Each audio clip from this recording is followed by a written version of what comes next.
नमस्कार, मैं हूं संदीप कुमार तिवारी और आप देख रहे हैं पब्लिक हेल्थ यूपी।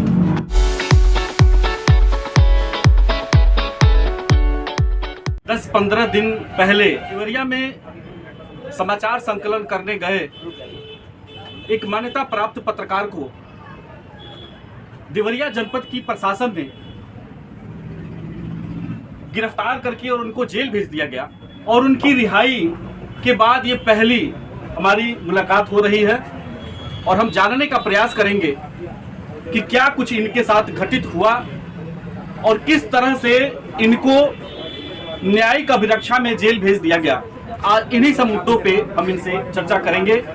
हमारे साथ मौजूद हैं तरुण मित्र के जिला प्रतिनिधि प्रेम शंकर मणि त्रिपाठी जी, जिनके साथ पूरी ये वारदात देवरिया जनपद के अंदर हुई। मैं आपसे जानना चाहता हूं कि जब आप देवरिया जनपद की नगर पंचायत बरियारपुर में ईंट भट्ठे पे जब आप रिपोर्टिंग करने गए तो आपने वहां पर क्या देखा? ये सूचना ये थी कि तमाम अवैध गतिविधियां वहाँ संचालित हो रही हैं जिला प्रशासन के संरक्षण में।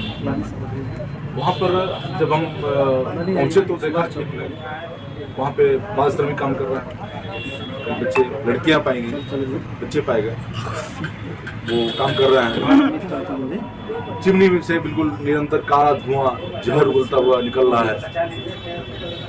वहाँ पर पूरा प्रदूषण का जो है बिल्कुल अंबार लगा हुआ है। तो अवैध कच्ची दारू का जो है कारोबार यहाँ पर फल फूल रहा था, ये भी सूचना थी और उसको हमने देखा, कवरेज करने का प्रयास किया, कुछ वीडियो संकलित हुई, लेकिन वहाँ के जो ईंट भट्ठा मालिक हैं विजय कुमार मल और उनके 3 लड़के और कुछ स्थानीय लोग जो दबंग थे उनको उत्साह दे रहे थे, भड़क गए, आगे बुला हो गए, कैसे चले आए रिपोर्टिंग करने। भाजपा के हम नेता हैं तो हम लोग हमारे जो है संरक्षण हमको करते हैं, सहयोग करते हैं, तो हम लोग जो है ये बात आई और हमको घेरने का प्रयास किए, घेर लिए, आगे से गाड़ी घेर लिए, ड्राइवर को मारे पीटे, मेरे साथ छिनौती किए और भट्ठा जो चल रहा था वहाँ उस ईंट भट्ठे में झोंकने का प्रयास की बात किए, कहे कि ईंट भट्ठा चल रहा है, देखो धुआं निकल रहा है, कोयला झोंका जा रहा है, इसी में तुम तीनों को झोंक करके तुम लोगों की हत्या कर दी जाएगी। ये बहुत बड़ा आपने आरोप लगाया है कि ईंट भट्टे के मालिकों के द्वारा ये कहा गया कि पत्रकारों को ईंट भट्टे में झोंक दो, जहां की उत्तर प्रदेश की जो सरकार है, योगी जी की सरकार है, जीरो टॉलरेंस नीति की बात करती है और ये कहते हैं कि पत्रकारों को की स्वतंत्रता है लेखनी, उस पर कोई प्रतिबंध नहीं लगा सकता और उनके साथ सरकार भी खड़ी हुई है। और जो गुंडे किस्म के लोग हैं वो प्रदेश से या तो बाहर चले जाएंगे नहीं तो जेल में चले जाएंगे और इस तरह की गुंडई और भाषा का प्रयोग किया गया कि ईंट भट्टे में झोंक दो। क्या आपको लगता है उत्तर प्रदेश सरकार की नीतियों के बारे में आप क्या कहना चाहिए? देखिए, योगी सरकार जीरो टॉलरेंस की बात करती है। एसओ बरियारपुर दिग्विजय सिंह हैं और यहाँ के डीएम अखंड प्रताप सिंह हैं। अखंड प्रताप सिंह और एसओ बरियारपुर दिग्विजय सिंह ने पूरा जो है यहाँ की पत्रकारिता को कुचलने का प्रयास किया है और ये संदेश दिया है कि योगी की सरकार किस तरीके से कार्य कर रही है, जनता के सामने आवे और जनता के सामने आ भी चुका है।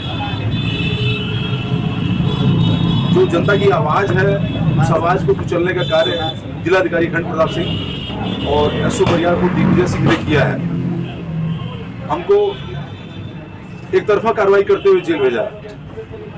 पुलिस जो बरियारपुर थाने की पुलिस है उसके सामने हमको भट्ठा मालिक गाली दे रहे हैं, मेरे ऊपर आरोप लगा रहे हैं झूठे। अगर कहीं से कोई बात आती तो साक्ष्य उनको दिखाना चाहिए, पुलिस क्यों नहीं जांच की? अगर कोई आम जनता थाने में जाकर के शिकायत करती है तो योगी की सरकार कहती है कि नहीं मैं जांच कराऊंगा, घटना की जांच कराऊंगा और मेरे साथ वही योगी की पुलिस ने एक पक्षी कार्रवाई करते हुए जेल भेज दिया। क्यों नहीं जांच कराई? मैं सरकार से अपनी गुहार लगाता हूँ। जनता की आवाज़ बनकर हम गए थे वहाँ पर, और जो सूचनाएं मिली थी, एनजीटी ने 3 साल पहले उस भट्टे को बंद करने का निर्देश दिया था जिला मजिस्ट्रेट देवरिया अखंड प्रताप सिंह को। वर्तमान में जो अखंड प्रताप सिंह जिलाधिकारी हैं, और वो किस तरीके से इसका अनुपालन करा रहे हैं देवरिया की जनता को पता चल चुका है। 348 ईंट भट्टे हैं, जिसमें मात्र 127 ईंट भट्टों का प्रदूषण से एनओसी है, बाकी सारे ईंट भट्टे अवैध चल रहे हैं। हमारे खिलाफ जिला प्रशासन ने एक तरफा कार्रवाई करते हुए जेल में रखा, 2 दिन हमको थाने बैठाया गया, लॉकअप में बैठाया रखा। लगातार पुलिस ने एसओ बरियारपुर दिग्विजय सिंह ने हमको बदतमीजी किया, मेरा मोबाइल छीन लिया, मेरे साथ गाली गलौज किया, फर्जी मुकदमे में फंसा करके जिंदगी तबाह करने की धमकी दी। कहा पत्रकारिता छुड़वा दूंगा, ठाकुरों की सरकार है और तुमको जो है यहाँ पे तो तुम पत्रकारिता नहीं कर पाओगे। क्या आपको लगता है कि देवरिया जनपद के अंदर जो वरिष्ठ जितने बड़े अधिकारी हैं पत्रकारों के अंदर भय पैदा करना चाहते हैं?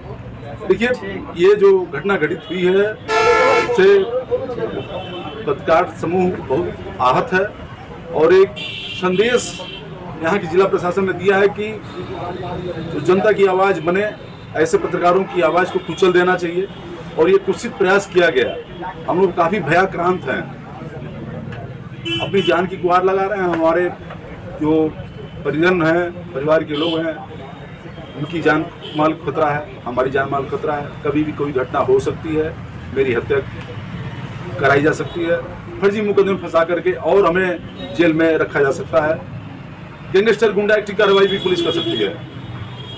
हमें इनसे जान माल खतरा है, और मैं योगी सरकार से प्रार्थना करता हूँ कि इस मामले की उच्च स्तरीय जाँच करावें, किसी जांच एजेंसी से, निष्पक्ष जांच एजेंसी से जांच करावें। यहाँ का पूरा देवरिया के जिला प्रशासन इन्वॉल्व है इस मामले में, और यहाँ के जो 7 विधायक हैं, 7 विधायक में यहाँ के जो पत्रकार सलमड़ी रहे विधायक हैं, उनको भी हमने गुहार लगाई। उन्होंने कोई आपका मतलब मदद के लिए हाथ नहीं बढ़ाया? कोई उन्होंने मदद नहीं किया। उन सबने वीडियो भेज करके, सारी वीडियो भेजी और भेज करके उनसे गुहार लगाई कि हमको बचाइए, यहाँ से छुड़ाइए हमको, लेकिन उनका कोई फ़ोन तक नहीं आया, उनके कोई लोग तक हमसे पूछने नहीं आया, हम जेल में मिलने तक कोई नहीं आया उनके लोग, ना कोई पैरवी किया मेरे पक्ष में। तो मैं ये कह रहा हूँ कि यहाँ पूरा एक तरीके से ये दिखाया जा रहा है कि योगी 2 की सरकार ठाकुरवाद कर रही है और ब्राह्मणों का उत्पीड़न किया जा रहा है। यहाँ की आवाज़ को, यहाँ के पत्रकारों की आवाज़ को कुचलने का प्रयास किया जा रहा है कि फिर कोई आवाज़ यहाँ पे उठ ना सके जिला प्रशासन के विरुद्ध। जिला प्रशासन ईंट भट्टे का संचालन कर रहा है। मैं आपसे पूछना चाहूँगा, हमारे एक पत्रकार बंधु ने बताया कि जब उन्होंने सीईओ साहब से बात किया तो उन्होंने ये कहा कि वो ईंट भट्टे पे क्या करने गए थे। इस पे आपका क्या कहना है? देखिए, जो सूचनाएं मिली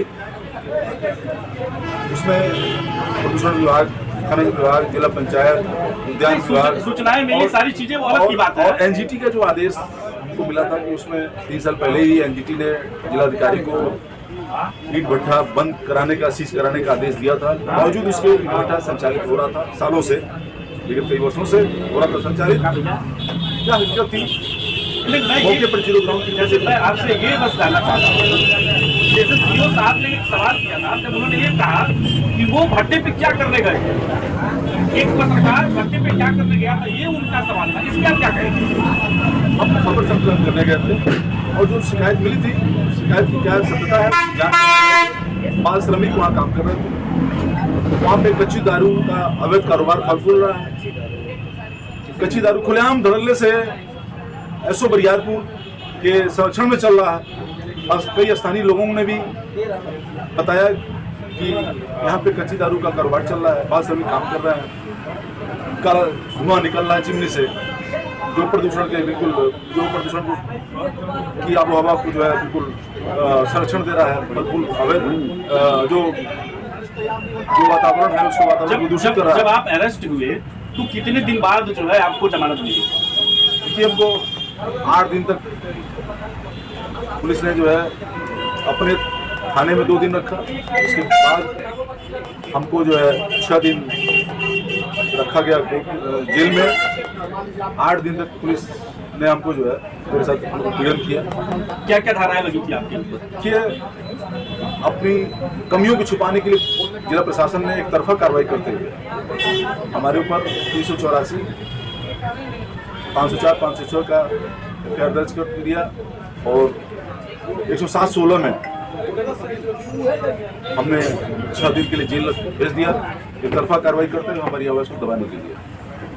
तो जैसे मैंने देखा है कि आमतौर पे 107-16 में जितने लोगों को चालान किया जाता है तुरंत खड़े खाड़ी जो है मतलब उनका बेल हो जाता है, जमानत हो जाता है, लेकिन आपको 8वें दिन जाके जमानत मिली। इस पे आप यहाँ के प्रशासन के ऊपर क्या कहना चाहिए? देखिए, संकल्प शर्मा जो यहाँ के पुलिस अधीक्षक है बहुत ईमानदार श्रेणी के माने जाते हैं और जो थाने से चालान की रिपोर्ट आई, उसमें सुने एसडीएम को लिखा कि इनको जेल भेज दिया जाए और उनके सौ पर एसडीएम ने जेल भेजा, बगैर सुनवाई किए, बगैर कुछ किए हमको जेल भेज दिया। चर्चा ये भी है कि उसमें जिला अधिकारी अखंड प्रताप सिंह का भी उनका है और उनके कहने पर उनको जेल भेजा गया। उनका मौखिक आदेश है। पुलिस अधिकारियों का ये भी कहना है कि जिलाधिकारी के आदेश पर आपको जेल भेजा गया और एक तरीके से एसओ बरियापुर दिग्विजय सिंह और जिलाधिकारी देवरिया अखंड प्रताप सिंह की सोची साजिश रही कि पत्रकारों की आवाज़ को कुचल दिया जाए। हमें डर है कि अभी भी फर्जी धाराओं में जेल भेजा जा सकता है। गुंडा एक्ट, गैंगस्टर एक्ट, तमाम फर्जी धाराओं में मेरे ऊपर चालान किया जा सकता है। तो जैसा कि आप लोगों ने देखा कि इनको अभी भी भय व्याप्त है कि इनको कहीं न कहीं जिला प्रशासन जिस तरह से ये बेबाक अंदाज से अपनी पीड़ा रख रहे हैं, इसके अगेंस्ट भी जिला प्रशासन इनके ऊपर कोई कार्रवाई कर सकती है। इनको ये भय अभी भी है कि कहीं न कहीं मुझे फिर से कहीं जेल में न बंद कर दिया जाए और एक तरह से जनपद के अंदर जितने पत्रकार हैं उनके कलम के ऊपर जो है ताला लगाने का काम जो ये जिला प्रशासन कर रही है वो काफी गंभीर विषय है। और एक अपील मेरे तरफ से भी है, मैं समस्त भारत देश के सभी प्रदेशों में तमाम जितने भी मीडिया से जुड़े हुए जो साथी बंधु हैं उनसे भी अपील करना चाहता हूं कि जिस तरह से इनके साथ प्रताड़ना की गई खबर संकलन को लेकर के, उस तरह से सभी मीडिया बंधु को आगे आना चाहिए ताकि एक मीडिया के कार्यकर्ता को, एक पदाधिकारी को जिस तरह से दबाने का काम किया गया है, किसी दूसरे पत्रकार बंधु को भी इस तरह से फंसाने का कार्य न किया जाए। उसके लिए हम सभी लोगों को एकजुट होना पड़ेगा। और उदाहरण के तौर पे अगर एक किसी वकील के साथ कोई दुर्घटना होती है तो सभी वकील मिल करके और कार्य को बहिष्कार कर देते हैं, न्यायालय नहीं चलने देते हैं। ठीक उसी प्रकार से हम सभी पत्रकार बंधु एकजुट होकर के और इनके इंसाफ की लड़ाई में इनका साथ दें। इन्हीं सभी शब्दों के साथ मैं Sandeep Kumar Tiwari, Deoria, public health UP.